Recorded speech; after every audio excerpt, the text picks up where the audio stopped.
ሰላም ጤና ይስጥልን። በመላው የአሜሪካ ግዛት ለምትገኙ የኛ ሰው ትውልደ ኢትዮጵያውያን በሙሉ እንደምን አላችሁ እንደምን ቆያችሁ? እንዲሁም ከአሜሪካ ውጭ በተለያየ ሀገር ሆናችሁ ይሄን ዜናና መረጃ ማየት ለምትፈልጉ በሙሉ በቅድሚያ ሰላምታችን በያላችሁበት የዓለም ጥግ ሁሉ ይድረስም። በዛሬው የዜናና የመረጃ ጊዜ በሁለት ትልልቅ ዋና ነጥቦች ላይ ያተኮረ ዜናና መረጃ ይዘን መተናል። እዚህ አሜሪካን ሀገር እየኖራችሁ ግሪን ካርድ በመጠባበቅ ላይ ለምትገኙ እንዲሁም ገና ለግሪን ካርድ አፕላይ ለማድረግ ለምትፈልጉና ለምታደርጉ በሙሉ ይህ ዜናና መረጃ በቀጥታ ለናንተ የተዘጋጀ ነው። አዲስ ሰበር የወጣ አሁን የተለቀቀ ልዩ ዜና ይዘናል። ዝርዝሩንም አብራችሁን ስትቆዩ ሙሉን ለናንተ እናስደምጣችኋለን። የዩቲዩብ ቻናሉን ሰብስክራይብ እያደረጋችሁ ግቡ። እኔ ደግሞ መረጃዎቹን ለናንተም በሚመጥን ብቻ ሳይሆን በሚጠቅም መልኩ አዘጋጅቼ ማቅረቤን እቀጥላለሁ። ሰሞኑን የተለቀቀው ቪዛ ቡሌቲን እዚህ አሜሪካን ሀገር እየኖራችሁ ለግሪን ካርድ ለማመልከትና እንዲሁም ለግሪን ካርድ አመልክታችሁ ግሪን ካርዱን ለመውሰድ በመጠባበቅ ላይ ለምትገኙ ለናንተ የሚሆን ዜናና መረጃ ነው ይዘነው የመጣ ነው። ይህ ዜናና መረጃ ከአሜሪካ ውጭ ላሉም ኢትዮጵያ ውስጥ ወይም ሌላ ሀገር ሆነው ወደዚህ ወደ አሜሪካን ሀገር በስራ ስፖንሰር አድራጊነት፣ በቤተሰብ ስፖንሰር አድራጊነት ወይም በሌላ የቪዛ አይነት ግሪን ካርድ ሊያስገኝ በሚችል የቪዛ አይነት ወደዚህ ወደ አሜሪካን ሀገር ለመምጣት ለሚፈልጉት ግን ለጊዜው ለነሱ መረጃው አይሆናቸውም ማለት ነው። ቢከታተሉት ግን ወደፊት ምናልባት ሊጠቅማቸው ይችላል። ምክንያቱም አሁን ወደ አሜሪካ የሚገቡ ዜጎች ላይ በ75 ሀገራት ላይ ኢትዮጵያን ጨምሮ ለግሪን ካርድ አፕላይ የሚደረገውን የቪዛ አይነት ሙሉ በሙሉ ስለዘጋቸው ከአሜሪካ ውጭ ያላችሁ ኢትዮጵያ ውስጥ የምትኖሩ ይሄ አሁን የምናቀርበው መረጃ እናንተን አይጠቅማችሁም ማለት ነው። ማዳመጥ ግን ትችላላችሁ። ቪዛ ቡሌቲን የሚባለው አሁን የያዝነው ወር ቀድሞ ወጥቶ ነበር። ወደፊት ደግሞ የሚመጣው የማርች ወር የቪዛ ቡሌቲን ሰሞኑን ነው የተለቀቀው ማለት ነው። ይህ ግሪን ካርድ ለምትጠባበቁ እጅግ በጣም አስፈላጊ ነው። ለግሪን ካርድ አፕላይ ለምታደርጉትም በጣም አስፈላጊ መረጃ ነው ማለት ነው። በቪዛ ቡሌቲን ላይ በዚህ በሰንጠረዡ ላይ ሁለት አይነት ቀኖች አሉ። ዴት ፎር ፊሊንግ እና ፋይናል አክሽን ዴት የሚባል ይህን መጠቀምና ማወቅ ያስፈልጋል ማለት ነው። እንግዲህ እነዚህ ቀኖች ምን ማለት ናቸው የሚለውን ቀድመን ከተረዳን በኋላ በቀጥታ የእናንተ ፕሮግራም መቼ እንደሆነ አውቃችሁ ጊዜያችሁን፣ ሰዓታችሁን፣ ገንዘባችሁን፣ ጉልበታችሁን ሳታባክኑ በዚህ መረጃ መሰረት ማግኘት ያለባችሁን ነገር እንድታገኙ ያስችላችኋል። እንግዲህ ዴት ፎር ፊሊንግ የሚሰራው I-130 የምትባል ፎርም አለች። አሜሪካን ሀገር የሚኖር ወይም እኛን ለስራ የሚፈልገን በስራ ስፖንሰር የሚያደርገን አካል ወይም ደግሞ በቤተሰብ እናት አባት ሊሆን ይችላል፣ ወንድም እህት ሊሆን ይችላል፣ የትዳር አጋር ሊሆን ይችላል።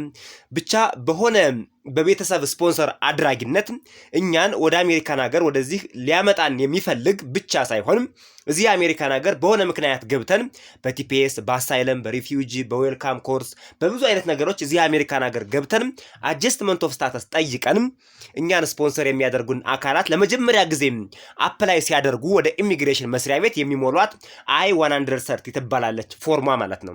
ይህ የመጀመሪያው እርምጃ ነው። የአሜሪካ ዜጋ ወይም ቋሚ ነዋሪ ግሪን ካርድ ሆልደር የሆነ ሰው ወይም ዜጋ የሆነ ወይም ግሪን ካርድ ሆልደር የሆነ ከሁለት አንዱ ይችላል የውጭ ሀገር ዘመዱን ለምሳሌ የትዳር አጋር፣ ልጅ፣ ወላጅ ወይም ወንድም እህት ወደ አሜሪካ ለማምጣት ለኢሚግሬሽን የሚያስገባው የመጀመሪያው ፎርም ይሄ ይሆናል ማለት ነው። ካስገባ በኋላ I-797 የምትባል ኖቲስ ፎር አክሽን ትመጣለች። ይቺ ፎርም ናት እንግዲህ ወሳኟ ማለት ነው። የኢሚግሬሽን መስሪያ ቤት ጥያቄው ደርሶናል፣ ጸድቋል ወይም ተጨማሪ መረጃ እንፈልጋለን የሚል ደብዳቤ በI-797 ፎርም ኖቲስ ፎር አክሽን በሚባለው ደብዳቤ ለናንተ ይልክላችኋል ማለት ነው። ከዚህ ላይ ምን እናገኛለን? ፕራዮሪቲ ዴት የምትባል እናገኛለን። I-797 ደብዳቤን ይመልከቱ። ስፖንሰሮ መጀመሪያ የቪዛ ጥያቄ ሲያስገባ የመጣለትን ደብዳቤ ይፈልጉና ቼክ ለማድረግ ማለት ነው። ልክ ይህን ደብዳቤ እንዳገኛችሁ ከላይ ከራስጌ አካባቢ በቀኝ በኩል ፕራዮሪቲ ዴት የምትል ጽሑፍ አለች። እሷን ሁልጊዜም መርሳት የለባችሁም። ኮፒ አድርጋችሁ መያዝ አለባችሁ። ይህን ነገር በኢንተርኔት ማረጋገጥም ትችላላችሁ። በነገራችን ላይ ኬዝ ነምበራችሁን በቀጥታ USCIS የአሜሪካ የኢሚግሬሽን መስሪያ ቤት ዌብሳይት ላይ በመግባት ኬዝ ነምበራችሁን ስታስገቡለት የእናንተ ፕራዮሪቲ ዴት መቼ እንደሆነ ያሳያችኋል ማለት ነው። ቀድመን እንደተነጋገርነው ከአሜሪካ ውጭ ከሆናችሁ ለጊዜው ይሄ መረጃ ባይጠቅማችሁም ወደፊት ግን ሊጠቅማችሁ ይችላል። የእናንተ ፕራዮሪቲ ዴት በሰንጠረዡ ላይ ካለው ቀን ቀድሞ ከሆነ የብሔራዊ ቪዛ ሴንተር ወይም ናሽናል ቪዛ ሴንተር የቪዛ ክፍያ እንድከፍሉና ሰነዶችን እንድታሟሉ ዌልካም የሚል ሌተር ነው ለእናንተ የሚሰጣችሁ ማለት ነው። ደርሶናል፣ ተጨማሪ መረጃ እንፈልጋለን፣ ጸድቋል ምናምን የሚሉት ነገሮች ግን እዚሁ አሜሪካን ሀገር ውስጥ ላላችሁ ነው የሚደርሳችሁ ማለት ነው። ስለዚህ እዚህ አሜሪካን ሀገር ላላችሁ ስለሆነ አሁን መረጃውን እያቀበልን ያለ ነው። የእናንተ ፕራዮሪቲ ዴት ካለው ቀን ጋር እኩል ወይም ቀድሞ ከሆነ ይሄ የሚታወቅ ነው። ሁልጊዜም ይችን ፕራዮሪቲ ዴት ከእናንተ ከደረሳችሁ ደብዳቤ ሂደር ላይ ታገኟታላችሁ። ፕራዮሪቲ ዴት የምትል ማለት ነው። እሷን ቀን ታዩና አሁን ደግሞ ቪዛ ቡሌቲን ሰንጠረዡን እያንዳንዱን አሳያቸዋለሁ። እናንተ ደርሷችኋል ወይስ አልደረሳችሁም? እስከ መቼ ነው የምትጠብቁትስ? ተስፋችሁስ ምን ላይ ነው የሚለውን ፍንትዋ አድርገን እናቀርብላችኋለን ማለት ነው። አሜሪካን ሀገር የምትኖሩ ከሆናችሁ ግን ፎርሙን ይሄን ከጠየቃችሁ በኋላ ወይም ደግሞ የእናንተ ስፖንሰር አድራጊ ከጠየቀላችሁ በኋላ ለእናንተ የሚመጣላችሁ ፎርም ቅያሬ ነው። ለግሪን ካርድ ፎርም ቅያሬ I-485ን ሞልታችሁ የምታስገቡበትም ጊዜ እሱ ፊሊንግ ዴት ይባላል ማለት ነው። ፊሊንግ ዴት ይባላል ማለት ነው። የሱ ፕራዮሪቲ ዴት አለ ማለት ነው። ከአሜሪካ ውጭ ከሆናችሁ ለእናንተ የሚላክላችሁ ነገር ዌልካም ሌተር ሲሆን ለናሽናል ቪዛ ሴንተር የሚያስፈልገውን ክፍያ ክፈሉ፣ አስፈላጊውን ዶክመንት አሟሉ ተብላችሁ እሱን ስታሟሉ የምትሞሉባት ቀን እሱ ምን ይባላል? ፊሊንግ ዴት ይባላል ማለት ነው። ስለዚህ ባጭሩ ለግሪን ካርድ ለማመልከትም ወረፋ አለው ማለት ነው። አመልክታችሁ ኬዛችሁ ታይቶ ደግሞ ለግሪን ካርዱን ለመውሰድ ለኢንተርቪው የመጨረሻዋን ግሪን ካርዷን አፕሩቭድ ተብሎ የምትወስዱባትን ቀን እሱም ደግሞ ሌላ ቀጠሮ አለው። ሁለት ትልልቅ ቀጠሮዎችን ማለፍ ግድ ይላል ማለት ነው። አሜሪካን ሀገር ግሪን ካርድ ለማግኘት ቪዛ ቡሌቲንን ከተከታተላችሁ ይሄን ባጭሩ ይፈታላችኋል ማለት ነው። አሁን በቀጥታ ቪዛ ቡሌቲን የሚቀጥለው ወር ማለት ነው። አሁን የካቲት ወር ሳይሆን የፌብሩዋሪ ሳይሆን የማርች የሚቀጥለው ወር ተለቋልና ቀድሞ የተለቀቀ ስለሆነ እሱን ፍንትዋ አድርገን ለእናንተ እናብራራለን። ጊዜያችሁን፣ ገንዘባችሁን፣ ጉልበታችሁን ይቆጥብላችኋል፣ ጭንቀታችሁን ይቀንስላችኋል። እንዴት እንደሆነ አጠቃላይ የወደፊት ሁሉን ነገር ይደርሰናል አይደርሰንም የሚለውንም እዚህ ጋር ደምድማችሁ መሄድ ትችላላችሁ ማለት ነው። ጎግል ላይ ቪዛ ቡሌቲን ብላችሁ ትገባላችሁ። ቪዛ ቡሌቲን ብላችሁ ስትገቡ 2 ወሮች ይመጣላችኋል። የመጀመሪያው አሁን የያዝነው ወር የካቲት ነው። ሁለተኛው ደግሞ የሚቀጥለው ወር የማርችም ተለቋል ማለት ነው። የወደፊቱ ተለቋል ማለት ነው። የባለፈውን ወይም አሁን ያለንበትን የካቲትን ብንመለከት የቤተሰብ ስፖንሰር አድራጊነት ለመጣችሁ ማለት ነው፣ ለምትጠባበቁ ግሪን ካርድ ለማግኘት ለምትጠብቁ በሙሉ ፋይናል አክሽን ዴት ብለው እዚህ ጋር አስቀምጠውታል። ፋይናል አክሽን ዴት ነው የሚያስቀድሙት። ከፋይናል አክሽን ዴት በኋላ ደግሞ ዴት ፎር ፋይሊንግ የሚል ይመጣል ማለት ነው። ፋይል የምታደርጉበትን ቀን ደግሞ ወደታች ይነግራችኋል ማለት ነው። በዚህ መሰረት ይሄ እንደ መነሻ እንዲሆነ ነው እንጂ አንፈልገውም። የአሁኑ ወር ስለሆነ የአሁኑ ወር ኦልሞስት እያለቀ ስለሆነ ማለት ነው። የሚቀጥለው ወር ወጥቷል። እንደምትመለከቱት እንግዲህ ለማወዳደር እንዲረዳን ይሄ ነው የቤተሰብ ስፖንሰር ፋይናል አክሽን ዴት የካቲት ወር ማለት ነው። በኤፍ1 የመጡት 08 ኖቬምበር 16 ይላል። ኦል ቻርጀቢሊቲ ኤሪያ ኤክሴፕት ዞስ ሊስትድ የሚለው ነው የምትመለከቱት። እዚህ ጋር ይችኛዋን ነው አሁን ብላክ የሆነችውን ወይም ሼድ ያረግናትን ነው የምትመለከቱት። ወደ ጎን ቻይና፣ ኢንዲያ፣ ሜክሲኮ፣ ፊሊፒንስ ይሄን አታነቡም፣ እንዳታነቡት ማለት ነው። በቀጥታ ከዚህ ወደ ታች ያለውን ኮለም ትጠቀማላችሁ እና ይሄን ይመስላል። በሚገርም ሁኔታ እናንተም ቸክ አድርጉት። እኔ ቀድሜ ስላየሁት ነው።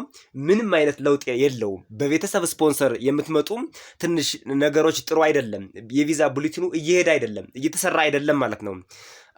አሁን በቀጥታ የእንትናን ላሳያችሁ፣ የማርችን ላሳያችሁ። በፋሚሊ ስፖንሰር ለመጣችሁ ይሄ ነው የማርች ፋይናል አክሽን ዴት ምንም ለውጥ ሳይደረግበት የካቲቱና የማርቹ አንድ ላይ ቁጭ ብሏል ማለት ነው። ምንም ለውጥ የለውም። እንደምትመለከቱት ይሄን ቀን ወደ ታች ብትመለከቱት ያው ነው፣ ለውጥ የለውም። ይሄና ወደ ኋላ ያየነው ደግሞ ተመሳሳይ ነው ማለት ነው። ስለዚህ እዚህ ጋር የምታዩቸው እነዚህ ቀኖች ምንም አልተንቀሳቀሱም። ወደፊት መሄድ ነበረባቸው፣ አልሄዱም ማለት ነው። ስለዚህ የቤተሰብ ስፖንሰር የምታደርጉ ምንም አይነት ለውጥ ስለሌለው ጊዜም አናባክንም ማለት ነው። የባለፈውን ወር ደግሞ ዴት ፎር ፋይሊንግ ያልናት፣ ይህ ማለት መግቢያችን ላይ እንደተነጋገር ነው እናንተ ለተለያየ ለምሳሌ ከአሜሪካ ውጭ ከሆናችሁ ኢትዮጵያ ካላችሁ ለናሽናል ቪዛ ሴንተር ክፍያ ዶክመንት የምታስገቡበት ማለት ነው። እሱ ነው ዴት ፎር ፋይሊንግ። እዚህ አሜሪካን ሀገር ከሆናችሁ ደግሞ ሌላ ፎርም ቀይራችሁ የምትሞሉበት እሱን ነው የሚያመላክተው። እዚህ ላይ ስንመለከተው ዴት ፎር ፋይሊንግ የሚለው ትንሽ የአንድ ወር ብቻ የአንድ የቪዛ አይነት ማለት ነው። የአንድ የቪዛ አይነት ብቻ ትንሽ ለውጥ አሳይቷል። የካቲት ወር ወይም ደግሞ የፌብሩዋሪን ብንመለከተው ሁሉም ተመሳሳይ ነው። F1 01 ሴፕቴምበር 17 ይላል። ወደዚህኛው ብትመጡም ያው ነው፣ ተመሳሳይ ነው። ተመልከቱት፣ ምንም ለውጥ አላደረጉበትም። ይሄ በሁለተኛ የከፈትኩት አሁን የማርች ነው፣ ለውጥ የለውም። F2A ላይ ይሄ ወደ ኋላ የተመለሰው 22 ጃንዋሪ 26 የሚለው ይችኛዋ አሁን የምናሳያችሁ የካቲት ወር ነው። 22 ጃንዋሪ 26 ነበር። ወደ ማርች ስንመጣ ደግሞ 22 ፌብሩዋሪ 26 አድርገውታል ማለት ነው። ይሄ በጣም ትልቅ ለውጥ አያችሁት። አሁን ከዚህ ጋር 22 ጃንዋሪ ላይ ነበር። ጃንዋሪ 2026 ትንሽ ለነገሩ አንድ ወር ነው የጨመረው፣ አንድ ወር ነው። 22 ፌብሩዋሪ 26 የተወሰነ ፈቀቅ ብሏል ማለት ነው። የዚህ ኮንሴፕት ባጭሩ ግን ውስብስብ እንዳይሆንባችሁ ከዚህ የተጠቀሰው ቀን እናንተ መግቢያችን ላይ ሂደር ላይ የመጣላችሁ ደብዳቤ ላይ ሂደር ላይ ዴት ፎር ፕራዮሪቲ ዴት የሚለው ቁጥር ከዚህ ቀን ወደ ኋላ ከሆነ እድለኛ ናችሁ ማለት ነው። አሁን እናንተ ቀጠሯችሁ ይሰጧችኋል፣ ቀጠሮ ይደርሷችኋል ማለት ነው። ከዚህ ቀን ወደፊት ቱ ዘ ፊቸር ቱ ዘ ከረንት ዴት ወደኛ ቱ ዘ ኒረስት ቱ ከረንት ዴት የምትመጡ ከሆነ ግን ምንም ትርጉም የለውም። ምክንያቱም ገና ከኋላ እያዩ ስለሆነ አይደርሳችሁም ማለት ነው። ለማንኛውም F2A ቪዛ ላይ ያላችሁ እስከ 22 ፌብሩዋሪ 2026 ድረስ ማየት እየጀመሩ ስለሆነ መቀበል እየጀመሩ ማለት ነው። ይሄ ፋይሊንግ ስለሆነ ጥሩ እድል ላይ ናችሁ ማለት ነው። F2B ላይ ብንመለከት ለውጥ የለውም። እዚህ ጋር F2B ይሄኛው የካቲት ወር ነው። 15 ማርች 17 ይላል፣ ለውጥ የለውም። እዚህ ጋር 15 ማርች 17 ነው የሚለው። F2B 15 F3 22 ጁላይ 12 ይላል። እዚህ ጋር 22 ጁላይ 12 ነው፣ ምንም ለውጥ የለውም። F4 01 ማርች 09 ይላል። እዚህ ጋር 01 ማርች 09 ነው፣ ለውጥ የላቸውም ማለት ነው። አንዲት የቪዛ አይነት ብቻ ለዛውም ዴት ፎር ፋይሊንግ የምትለዋ ብቻ በተወሰነ በአንድ ወር አካባቢ አንድ ወር ባለሞላ ጊዜ ውስጥ ትንሽ ፈቀቅ ብላለች ማለት ነው። ከዛ ውጭ ሁሉም ባለበት ነው የቀጠለው ማለት ነው። ፋይናል አክሽን ዴቱ ግን የካቲትም አሁን የወጣውም የማርችም ምንም አይነት ልዩነት የለውም፣ እየሄደ አይደለም። እንግዲህ ባለበት መጠበቅ ነው ያላችሁ አማራጭ።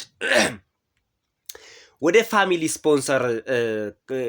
ስፖንሰርን ከጨረስን ወደ ኢምፕሎይመንት ቤዝድ ስፖንሰር ስንመጣ ብዙ ልዩነቶች አሉ። ይሄኛው ቪዛ ላይ በስራ ስፖንሰር ለምትመጡ ግን ሰፋ ያለ ልዩነት አለው። ይሄ የካቲት ወር ነው አሁን የከፈት ነው፣ የባለፈው ወር ማለት ነው። እያለፈ ስለሆነ የባለፈው ወር ማለት እንችላለን። የሚቀጥለው የማርች ስለወጣ ነው የካቲትን እንደ ባለፈው ወር አድርገን የቆጠር ነው። ፈርስት ካታጎሪ ያላችሁ እንግዲህ ይሄኛው ከዚህ በፊት በእኛ ዩቲዩብ ቻናል ተለቋል። ፈርስት ሰከንድ ሰርድ ምንድናቸው? ወይም ደግሞ ከላይ ያየነው በፋሚሊ ቪዛ የመጣችሁ F1 F2 F2A ምናምን ምንድናቸው የሚለውን ወደኋላ ዝርዝር መረጃ ስለሰራን ተመልሳችሁ ማየት ትችላላችሁ ማለት ነው። በስራ ስፖንሰር ለምትመጡ እድለኞች ናችሁ። በእውነት በጣም ብዙ ለውጥ አለ። በጣም በርካታ ለውጥ እየተደረገ ነው። በዚህ ቪዛ ወደ አሜሪካን ሀገር አሜሪካን ሀገር ወደ ስራ ስፖንሰርነት ሆናችሁ ግሪን ካርድ ለማግኘት ለተመዘገባችሁ ወይም ለመመዝገብ ለምትፈልጉ ትልቅ ለውጥ ነው ያለው። የመጀመሪያው ፈርስት ላይ የነበራችሁ ፈርስት የሚባሉት እንግዲህ የተለየ ልዩ ችሎታ ያላቸው ናቸው። እነዚህ በጣም የተለየ ችሎታ ያላቸው በዓለም አቀፍ ኩባንያዎች የሰሩ በደብሊውኤችኦ ለምሳሌ ዶክተር ቴዎድሮስ አዳኖም ወደ አሜሪካ ይመጣ በፈርስት ነው የሚገባው ማለት ነው። በፈርስት ኢምፕሎይመንት ቤዝድ ስፖንሰርነት ነው የሚገባው ማለት ነው።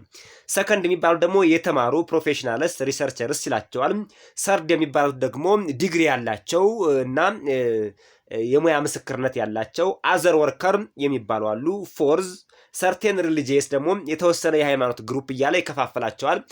እንግዲህ ቪዛውን የሞላችሁ ሰዎች ስለምታውቁት ይሄን ዝርዝሩን ከፈለጋችሁ ደግሞ ከኛ ዩቲዩብ ቻናል ወደኋላ አለ።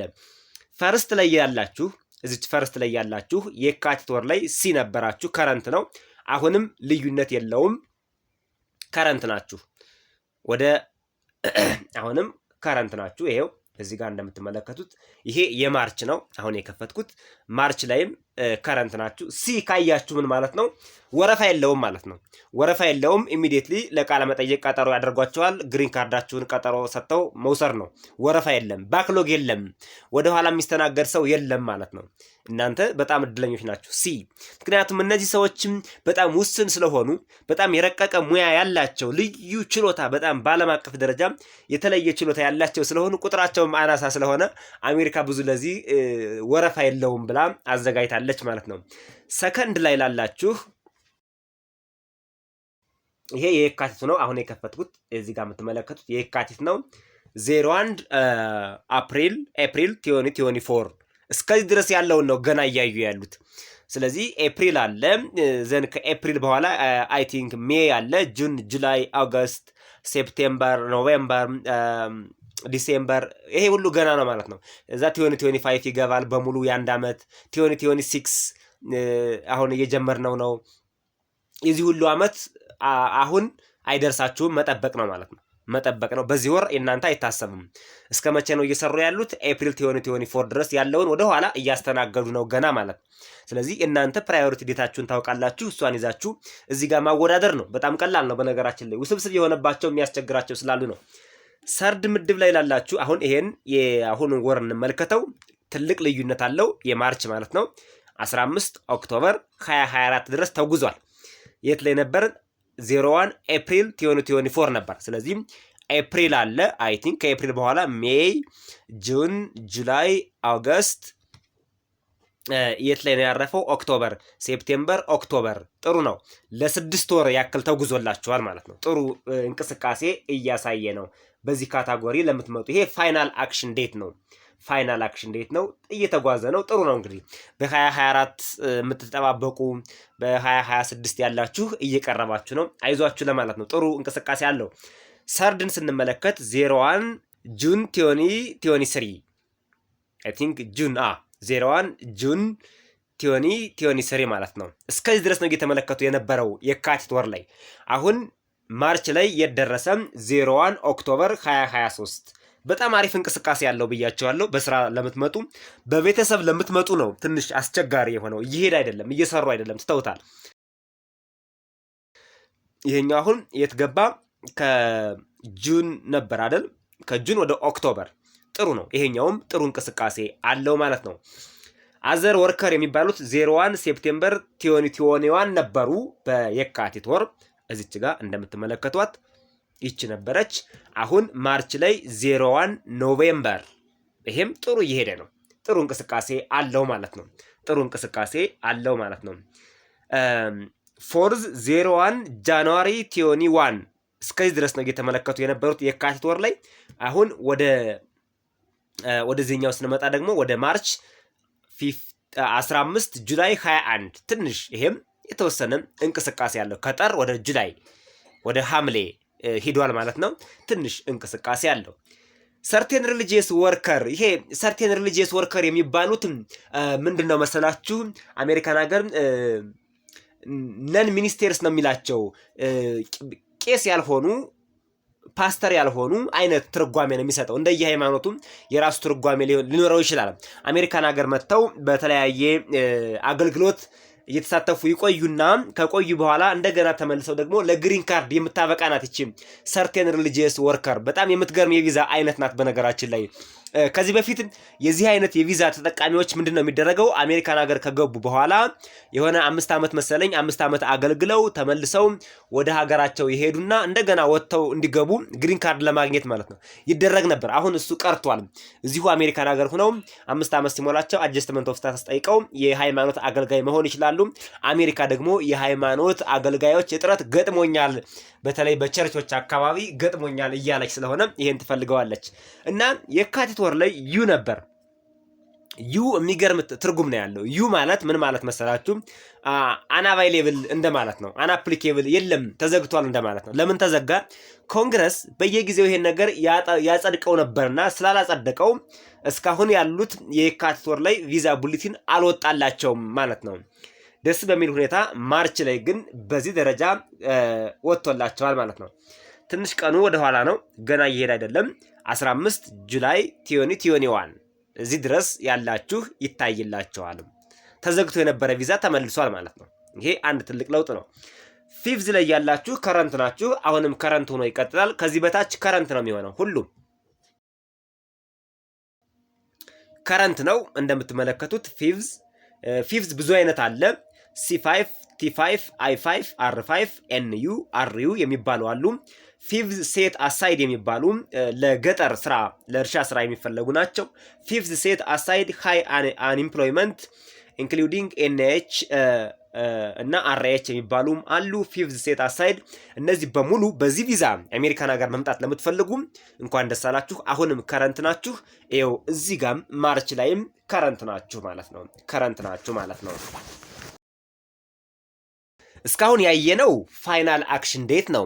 አሁን ደግሞ ዴት ፎር ፋይሊንግ የሚባል ፋይል የምታስገቡበት እሱም ወረፋ ስላለው የሱን እንመልከተው። የባለፈው የካቲት ወር ፈርስት የነበራችሁ አሁንም ሲ ናችሁ። እዚህኛውም ላይ